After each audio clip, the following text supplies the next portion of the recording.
Hello, Jai Hind and welcome to Force Defense Academy students. I am Aryashri Solanki, your lecturer at NGT Guide. और आज का topic जो है वो ये है कि 2022 के जितने भी इवेंट्स रहे हैं उसका 2023 पर क्या इम्पैक्ट है और उससे 2023 शेप कैसे होगा. ठीक है, तो without wasting any time let's begin. देखो थीम क्या है. The year 2022 was a year of significant events that will have a profound impact on the year 2023. Significant events मतलब जितने भी इवेंट्स हुए हैं बहुत ज़्यादा इंपॉर्टेंट, बहुत ज़्यादा वास्ट, बहुत ज़्यादा ग्लोबल मैटर से रिलेटेड, जैसे रशिया यूक्रेन, जैसे the passing away of queen of England है ना, वहाँ के पीएम जो है वो इंडियन ओरिजिन के बने हमारे ऋषि सुनक जी. और ये सब जितने भी सारे ग्लोबल इवेंट्स हुए हैं बहुत ज़्यादा मेजर और बहुत ज़्यादा इंपॉर्टेंट हुए हैं, तो उनसे जो है 2023 पर क्या फ़र्क पड़ेगा.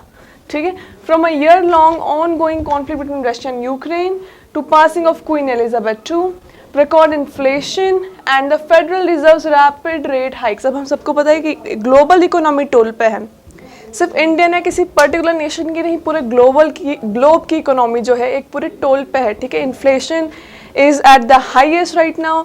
बहुत सारे लोग अपनी जॉब लूज़ कर रहे हैं. बहुत सारी बड़ी मल्टीनेशनल कंपनीज जो है इकट्ठा लोगों को एक साथ बिना इन्फॉर्म करे जॉब से निकाल रही हैं.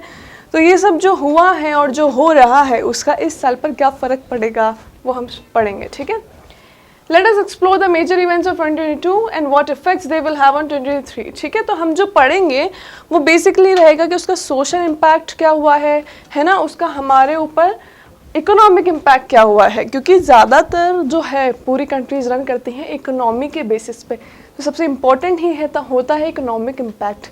ठीक है, अब आ जाइए. Due to disrupted supply chain and higher production cost caused by conflicts, sanctions and border closures, the world may experience further increase in prices. देखो ऑलरेडी जो है प्राइजेस बहुत बड़े हुए हैं हर चीज़ की, goods, services, petrol, oil, whatever you take, सबके प्राइजेस में इतना ज़्यादा हाइक है. Even automobiles. ठीक है, आज ही मैं सोच रही थी कि कुछ ही सालों पहले जो स्कूटी 40-50,000 में आती थी वो अब अगर आप लेने जाएंगे तो it will start from around 1,20,000 and something like that. तो ऑलमोस्ट डबल हो गया है ऑटोमोबाइल्स एंड व्हीकल्स का cost just in a matter of few years. इतना ज़्यादा प्राइस इन्फ्लेशन, इतना ज़्यादा प्राइस हाइक क्यों हुआ है? क्योंकि सप्लाई चेन्स जो है ख़राब हो चुके हैं due to constant wars and conflicts among the countries. Production जो है, प्रोडक्शन कॉस्ट हायर हो गया है. क्यों? क्योंकि रॉ मटेरियल का प्राइस हायर हो गया है, लेबर का प्राइस हायर हो गया है. फिर उसके बाद बॉर्डर क्लोजर्स, उसके बाद आपस में दूसरी कंट्रीज़ ने एक दूसरे पे जो है इम्पोर्ट एक्सपोर्ट पे बहुत ज़्यादा टैरिफ्स लगा दिए हैं, ऑल ऑफ दैट. अब दूसरा पॉइंट क्या है? Decrease consumer spending as people priorities necessities. अब देखो कोविड का भी टाइम था, कोविड ही खत्म हुआ है, एंड हुआ है 2022 में, है ना.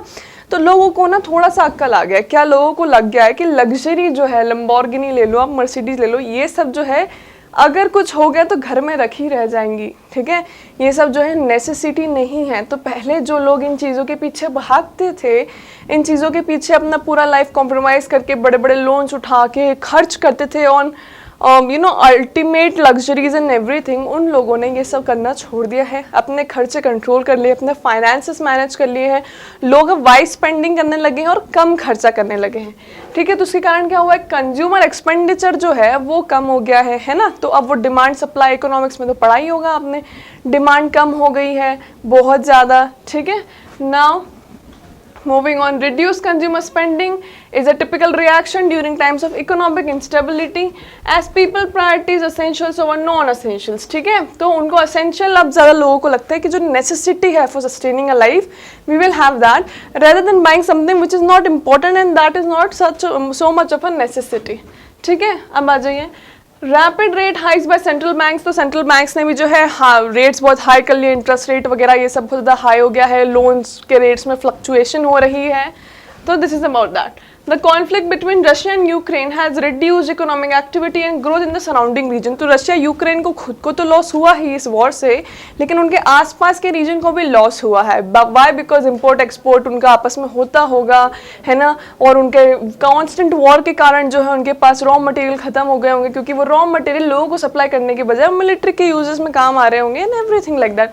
बहुत सारी चीज़ें डिस्ट्रॉय भी हुई होंगी because of the war.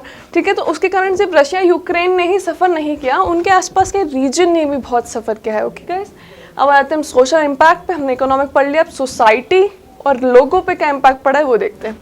Due to war, political instability and social unrest in many countries, large-scale human right violation have occurred. अब अगर आपको पता होगा तो एक वॉर क्राइम वाला मैंने लेक्चरेट आपको है जो है बहुत अराउंड 20 डेज पहले डिस्कस किया था, तो उसमें ऐसा आया था कि Ukraine has charge many war crimes cases on Russia और चल भी रहा है, and one soldier was held accountable as well. तो देखो ह्यूमन राइट बहुत ज़्यादा वायलेट हुआ है जितने भी कंट्री, जैसे अफगानिस्तान तालिबान वाला सीन ले लो, सीरिया वाला ले लो, हमारा अभी लेटेस्ट रशिया यूक्रेन ले लो, पहले इजराइल फलस्तीन, इन सब में जो है ह्यूमन राइट्स का वायलेशन बहुत ज़्यादा हुआ है। पॉलिटिकल इंस्टेबिलिटी बहुत ज़्यादा रही है, सोसाइटी में लोग जो हैं बहुत ज़्यादा अनरेस्ट पे रहे हैं, तो ये जो है एक इम्पैक्ट ये रहा है। रिफ्यूजी क्राइसिस भी रहा है, ठीक है ना। Impacted mental health for those directly और indirectly affected by the events. देखो अब बहुत सारे लोगों का फिजिकल हेल्थ अफेक्ट हुआ ही, बहुत सारे लोगों को चोट लगी, बहुत सारे लोग पैरालाइज हो गए, बहुत सारे लोगों को वूंड्स आए हैं, बुलेट के वो सब हुआ है, ऑल दोज रीजंस। बट उसके अलावा मेंटल, ठीक है, फिजिकल तो आप साइड में रख दो, मेंटल हेल्थ भी लोगों की बहुत ज़्यादा अफेक्ट हुई है इन सब चीज़ों के कारण। The influx of refugees in many countries has increase pressure on their already limited resources. Influx मतलब अब देखो किसी कंट्री में कुछ रिफ्यूजीज को लेके जो है लड़ाई वड़ाई चल रही होगी एंड ऑल दैट, तो वहाँ के लोग जब दूसरी कंट्री में आए शेल्टर लेने, तो वो कंट्री ऑलरेडी अपने लोगों में जो है रिसोर्सेज जो है बांटने की कोशिश कर रही थी, उसके सिटीजन्स में रिसोर्सेज डिस्ट्रीब्यूट करने में वो स्ट्रगल कर रही थी कंट्री ऑलरेडी। अब जब दूसरी कंट्री के लोग शेल्टर लेने एज रिफ्यूजीज आ गए तो इस कंट्री की पॉपुलेशन बढ़ गई, है ना। अब एक कंट्री ऑलरेडी अपने ही लोगों में इतना स्ट्रगल कर रही थी रिसोर्सेज को लेके, इसके पास और रिफ्यूजीज के नाम से लोग आ गए, तो कितना स्ट्रगल करा होगा बहुत सारी कंट्रीज, इवन इंडिया, ठीक है, लिमिटेड रिसोर्सेज को जो है बांटने में। Now conflict between Russia and Ukraine, refugee crisis, government human right violation, ये सारे जो इशूज़ हैं ये सब सोशल इम्पैक्ट के हैं, ठीक है। अब आते हैं हमारे कंक्लूजन पे। अब हमने ये भी पढ़ लिया कि उसका इकोनॉमिक इम्पैक्ट क्या है, सोशल इम्पैक्ट क्या है। वीडियो के एंड पे आता है कि world is facing several significant challenges, however there are potential solutions to these issues. Challenges हैं, मुश्किलें हैं, लेकिन अब वो साल भी खत्म हो चुका है और अब हमको उन प्रॉब्लम से रिकवर करने की तरफ हमको बढ़ना है और हम बढ़ भी रहे हैं, ठीक है। It is crucial for the international community to work together. हम सबको, सारी ग्लोबल, सारी कंट्रीज़ को, सारी इंटरनेशनल कम्युनिटीज़, एसोसिएशंस को, सबको साथ में काम करना है। This can be achieve through diplomatic efforts, economic sanctions, other measures that aim to de-escalate tensions in the region. तो ये सब जो है इकोनॉमिक मेजर्स से ही ठीक होगा, कंट्रीज़ की ट्रीटीज से ठीक होगा, जैसे भी ठीक होगा, लेकिन ठीक होना इसका बहुत ज़रूरी है और हम कर भी रहे हैं, ठीक है। At the same time, policy makers and central banks must also take steps to mitigate the economic impact. तो जितने भी global policy makers हैं और global banking system से related लोग हैं, उनको भी efforts लगाना चाहिए, जो कि वो already लगा रहे हैं, on controlling the inflation, on controlling the interest rate, ठीक है, on controlling जितना भी expenditure लोगों का बढ़ रहा है, जो भी महंगाई बढ़ रही है, ठीक है। So this was all about this video, friends. ये हम हमारे conclusion पे आ गए। तो आज का हमने देखा बहुत important कि 2022 के जितने भी हुए हैं उनका 2023 पे क्या फ़र्क पड़ा, सोशली क्या फ़र्क पड़ा, इकोनॉमिकली क्या फ़र्क पड़ा, कंक्लूजन में हम क्या कर सकते हैं। Okay guys, so thank you for watching, that was all for today. I hope you like this video. जय हिंद।